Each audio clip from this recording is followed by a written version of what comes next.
স্টেন্টিংয়ের পরেও এখনও উনি অবজারভেশনে আছেন এবং ক্রিটিক্যাল কন্ডিশনে এখনও কাটেনি, এটা একটু সময় লাগবে।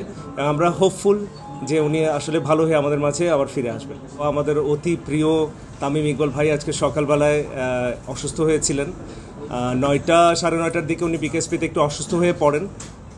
ওই অবস্থায় ওনাকে এখানে নিয়ে আসা হয়। যখন এখানে নিয়ে আসা হয় ওনার চিকিৎসা শুরু হয়। পরবর্তীতে আসলে আমরা চিন্তা করি যে আসলে ঢাকা নিয়ে যাওয়া যাবে কিনা। তো বিভিন্ন কারণে আসলে ঢাকা নিয়ে যাওয়া যায়নি, সেই ডিটেলস আসলে প্রয়োজনীয়। পরবর্তীতে ওনার অবস্থাটা বেশ ক্রিটিক্যাল হয়ে যায়। এই ক্রিটিক্যাল কন্ডিশনেই আমাদের কাছে আবার আসেন এবং ওনার ওই ক্রিটিক্যাল কন্ডিশন থেকে যতগুলো চিকিৎসা প্রয়োজন সব কিছু করা হয়েছে এবং আল্লাহর রহমতে এই কন্ডিশনটা আসলে অনুকূলে আছে এবং ওনাকে আমরা বলি যে ওনার একটা হার্ট অ্যাটাক হয়েছে। এইটার জন্য একটা এনজিওপ্লাস্টি এবং একটা স্টেন্ট করা হয়েছে।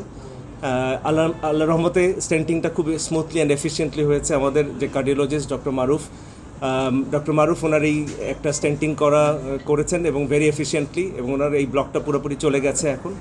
বাট অবশ্যই আমরা যেমনটা বলছিলাম যে একটু ক্রিটিক্যাল কন্ডিশনে ছিল, স্টেন্টিংয়ের পরেও এখনও উনি অবজারভেশনে আছেন এবং ক্রিটিক্যাল কন্ডিশনে এখনও কাটেনি, এটা একটু সময় লাগবে।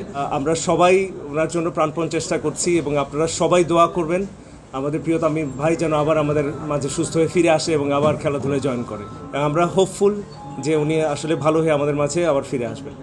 আন্তরিকভাবে ধন্যবাদ জানাই যে ওনারা সঠিক সময় সঠিক ডিসিশনটা নিয়েছেন। ঢাকায় নিয়ে যাওয়াটা ব্যাপার না, কিন্তু ওই সময়টা যদি আমরা অ্যাটেন্ড করতে না পারতাম কি হতো আসলে বলা বড় মুশকিল। আমরা সঠিক সিদ্ধান্ত নেওয়া হয়েছে, এই জিনিসটাই সবচেয়ে ইম্পর্টেন্ট ছিল যে সঠিক সিদ্ধান্তগুলো প্রতিটা স্টেপে নেওয়া হয়েছে।